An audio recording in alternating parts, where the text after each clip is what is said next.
I'm well. I'm well. I like the baseball cap. Oh yeah, it's a hop, like to make All beer. right. Yeah. Before I forget, one little bit of news. I don't know if I told you about Laura Deming. Do you know who Laura Deming is? I don't think so. So Laura Deming is a Teal Fellow. She started studying, serious anti-aging biotechnology when she was about 12 or 13 at MIT, Right. and then she won a Teal Fellowship based on her goal of creating an anti-aging company. And now she has she's maybe 20, 21 now. She has a small venture capital firm investing in anti-aging technologies. Wow. So she's kind of a superstar. The reason I bring her up is that her father, John Deming, is a friend of mine. And he saw our last broadcast about how you're educating Alana and the way you're looking at language and reading and games like set and so forth. And he said, this is exactly what we were doing with Laura when she was young. That's heartening. Yeah, To be but honest. I tell you, Alana's a star, and we don't know the particular path to stardom, but this is why I feel such an urgency to get this word out here. Is I'm picturing, hundreds of millions of poor kids around the world who could have fabulous lives without really any extra money from the outside if their parents started doing the kind of thing that you're doing. There are Or internal your solutions. wife are doing. No, indeed. I tell you, so the last few days I've been able to hang out with just Alana by herself. My wife and baby went to a wedding in Portland. Alana had a preschool orientation for her Spanish immersion school yesterday, and she starts school Monday. So we didn't want her to miss it. We paid a good amount of coin for it, and she's really excited about it. So we did that yesterday, and she was so excited. We got there early, and she did 3 different sessions because they had like 3 different hours where they, cycle kids through open house type thing. She insisted on staying for every single one. So she's great, and she's just a great person. But It's interesting, just a little bit. One of the ironies that sometimes happens sometimes is when you raise kids really well, so that they don't necessarily need formal education. Sometimes they really want it. I know it's different, but at our school, we just completed the first week of the 3rd year of school, and what we're finding is that our students this year are more focused and better behaved than ever before, and they're all really eager to take AP courses. And I'm trying to get them to back off. You're like, hey, it's just an academic course, but they're almost, competing to see who can take on the most, conventional academics. wow. But, I think I mentioned I'm writing a book on educational consent and the notion that all education should be consensual. And so for me, it's one thing if you're forcing an institutional education on a child, in which case it's a form of prison or abuse. It's very different if the child is reaching out and saying, let me be part of this community, let me take this course, let me learn this. The founder of Sudbury talks about these kids who hadn't learned any math till they were 12 or 13, and he basically made them beg to learn math before he let them do it. And then, in a few months, they learned all of K-8 math, like that. So when kids really want it, hey, it's consensual, let them go for it, let them have it. Yeah. Lately, Alana has been asking to paint. We've been watching that Bob Ross show on Netflix. Yeah, and she'll sit there for an hour at a time and watch him paint, and then go grab little paintbrushes and practice the different strokes that he makes and whatnot. Mm-hmm. She asked, and I said, well, Alana, we'd love to do that. We'll get you oil-based paints. We'll get you a palette or a palette. We'll give you an easel, set you up. I said, but it's not a 5-minute commitment. Right. There's cost involved. There's time involved. There's only so many canvas. It's not like printer paper. You can't just go grab another 30 of them and do it real quick. So she said okay. So we started off by getting her a little watercolor set that it's on a palette, but it has all the paints and the little thing. Yeah. And she sat down and she spent 45 minutes painting 2 different not canvases but little boards that had numbers to match the colors we were supposed to put it in. And she did a great job. She's sweet and kind, and I'm most proud to say that she can read a bit slowly through these level 1 books Mm-hmm. So we bought, or actually a friend bought 4 or 5 of them, so levels 1 and 2. And Alana sat down the first night and read the first 10 pages of Danny the Dinosaur. She didn't pronounce all the words right. Museum was museum, which is darn close for me. That's fine. She's having trouble with the silent E's, but she's learning if there's an E on the end of the word, it makes the vowel preceding it a hard sound. A, not a. And she can read. And she's got the confidence. She'll sit down and she'll suffer through dinosaur, long words, difficult words. I've realized that she's taught herself and or has absorbed through, whether it be media or her iPad and whatnot, most of the phonics sounds. I've always felt bad that I haven't spent as much time as I wanted to working on TH and TR and the different phonics. And Alana knows them. Yeah. Pretty remarkable. Again, we talked about this some, but I think one of the reasons I realized this week that I really don't care about most educational research, because education research is based on the prison model, and therefore it's invalid. So even the whole debate about phonics versus whole language learning, the fundamental premises of that debate are based on, mass schooling. Right. And I think in an organic environment where you're reading to her, you are giving her the basics of phonics, she's also really enthusiastic about figuring out how to read. I'm not surprised that she spontaneously gets, the last few things she needs to kind of take off. And then the other thing is, it sounds like she's at liftoff. I think of reading, in terms of labor and time intensity, I think that if you raise a child the way you're doing it, pretty soon, if you wanted to homeschool Alana, it'd be a piece of cake. But getting to reading fluency is kind of a critical piece. Sure. And, it looks like you're 80% there. She's kind of at liftoff. Yeah, it's so amazing. It was my goal from day one, was that she would be a strong reader, precocious reader. And it seems to be working. So I'm over the moon, Very cool. Congrats. Going back on the painting, when you explained the cost issue, do you think she really kind of grokked the idea of what it means for something to cost and the commitment? That sounds like a pretty sophisticated conversation for a 4-year-old. It is, and that's one that I've had with her before, and it certainly hasn't soaked in. But this one kind of did. She really is smart. Her reasoning skills are getting better and better. We've talked about this in the past, even just a few months ago. If I'm like, Alana, why do you like going to the playground? Mm-hmm. Because it's fun. Well, what makes it fun?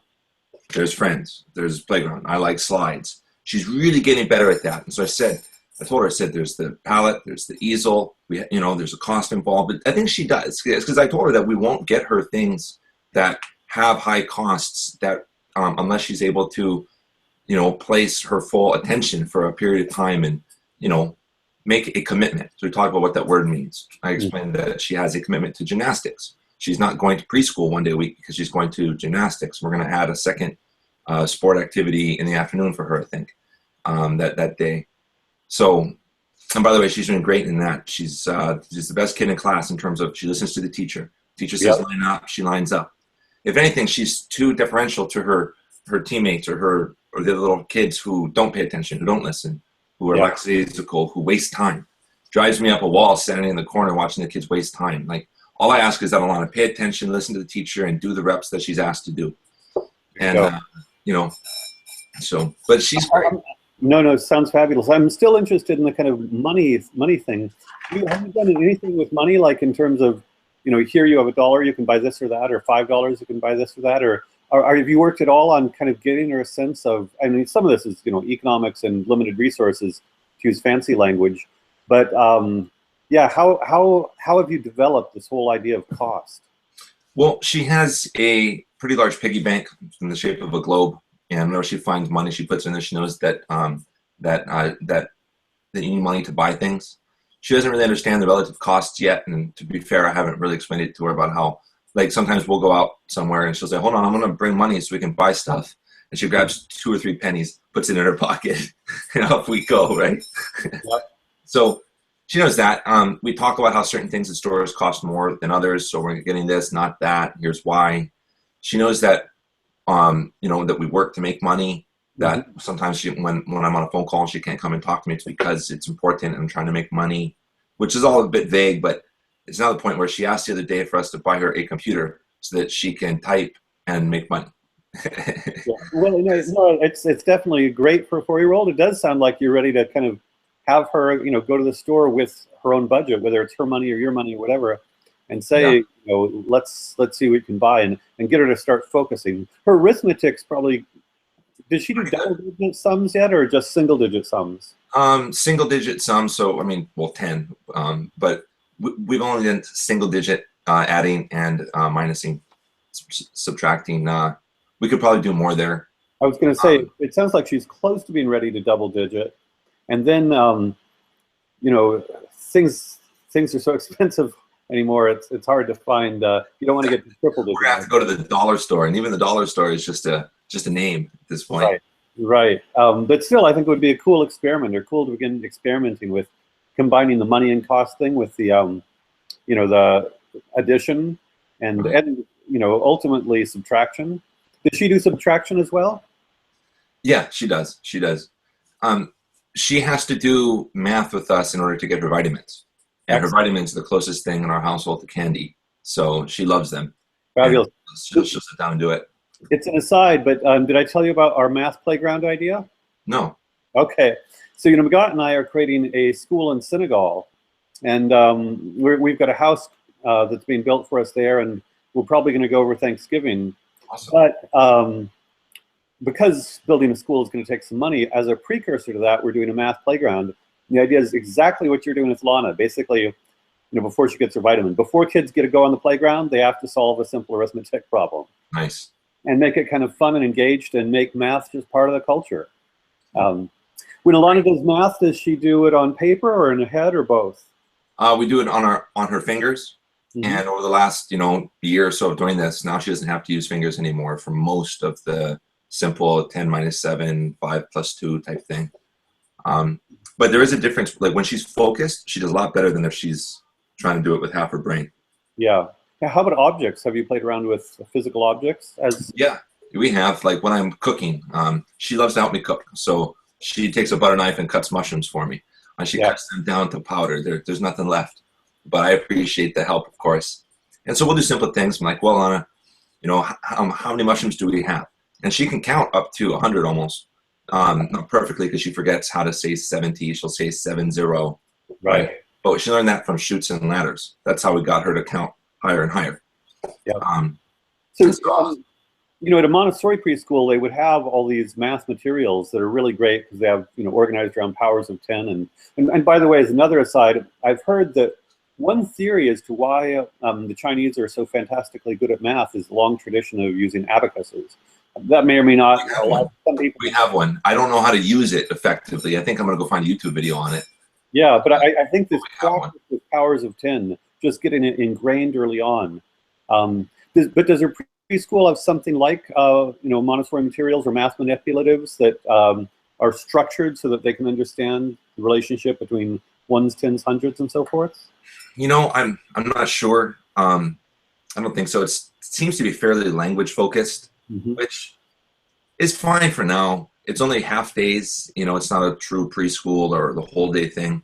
Yeah. It's as much for her to spend time with other little children because she doesn't get to do that as much as I think that might be optimal.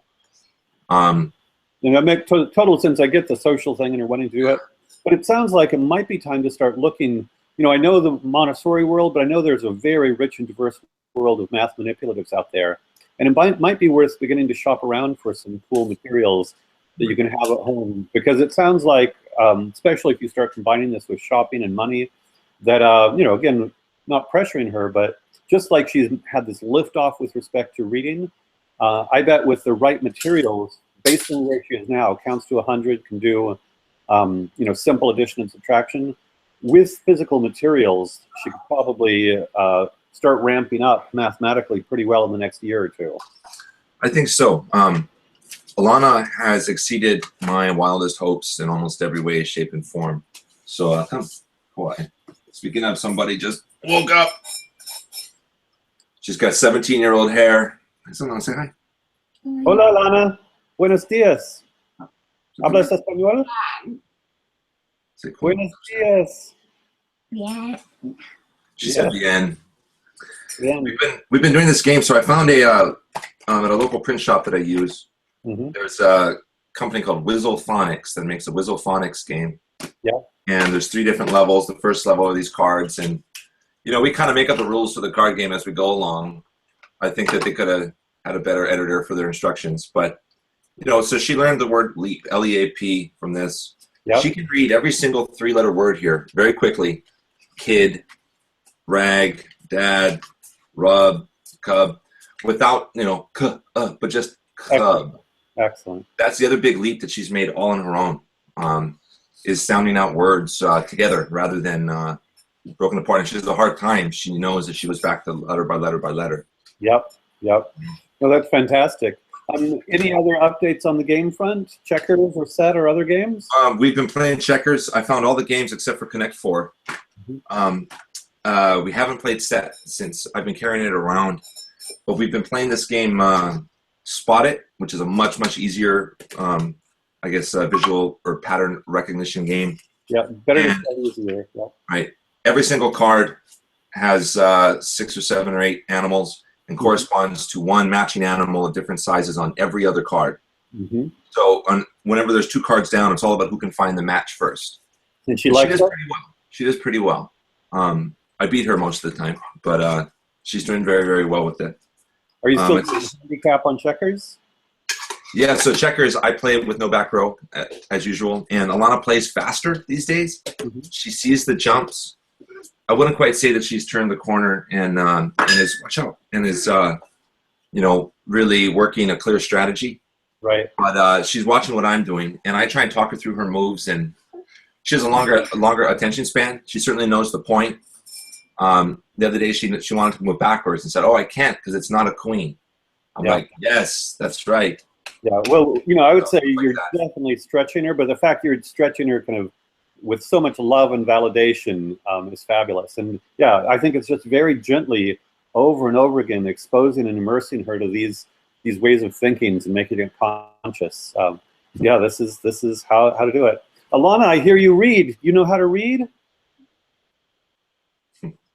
Yay! I'm so amazed. It's fantastic. You know how to read. That's so cool. Yeah. One other thing that she gets a lot of, perhaps more than other children, although that's just my own, you know, point of view looking around, is that Alana does spend a lot of time listening and being around adults. Yep. That's part of the reason that, you know, there's not a lot of other kids in our neighborhood, so to speak. So most of the people that I and my wife interact with and hang out with, by and large, are adults without children. Yeah. And so as a result, she's very mature. She has the confidence to speak in public, to speak to new people, to meet new people, to pipe up in conversation. Last night we went to a restaurant to watch some fights that were on a TV channel that we don't have because we don't have TV anymore. And a friend's fiance was there, and Alana talked with her nonstop for an hour and a half. Whoa. Tell her what her day is. And so she really does have that confidence to interact and to associate with people older than her. And I feel like that's going to benefit her a lot long term. Immensely. I think I may have mentioned that I once knew 2 Stanford seniors who had gone to Montessori through K-8, through 8th grade, and they said the difference between their preparation and those who had simply gone to public schools is really no difference academically. The kids at public schools knew their chemistry and math, but that because they'd been in these small environments where there was lots of interaction with adults, even as a senior at Stanford, they were, and both said they were just much more comfortable talking to professors, engaging with adults, you know, naturally and maturely. And I think, you know, being passive in a conventional school for 13 years really limits a kid. You know, adult interaction, that's our lives. We interact with other human beings. Absolutely. And, yeah, if you're behind the 8 ball on that one, you're behind. Yeah, and that's actually one of my worries. She loves school so much that, you know, we're looking now into kindergartens. Somewhat hesitant, or somewhat, I would prefer, and we're going to do a personalized approach somehow. There are a lot of good schools in our region, including the one started by, what's it called? Innovations Academy. That's a good one. There's a few others. So we're going to apply and see if she likes it, if she's into it. We'll see. Montessori is another option, just a little bit more expensive. Yeah. So, and you've got, it sounds, you'll learn a lot and she'll learn a lot about her experience in preschool. She does seem to, my sense is she's just so social, she probably will love it. And that's fine. Whatever, I think, you know, already you've got her so well launched that at least till middle school, she'd be great in pretty much any environment. And you guys are doing such a great job at home. You know, once you have a good foundation, it's hard for school to do too much damage until you get to teenage years, and that's a whole other ballgame. Right. Yeah, and by then certainly traditional school will not be on our horizon. I mean, I will be shocked if in a few years I eat those words. But there are some really positive traditional schools even. But yeah, I think, yeah, you've got a few years to worry about it. Well, congrats. I'm so excited she's reading. That is fantastic. Again, in the interest of keeping it short, maybe we'll wrap up today and hopefully see you next week. sounds good. Michael, thanks a lot for your time. Okay, thanks, Ryan. Bye-bye. Take care.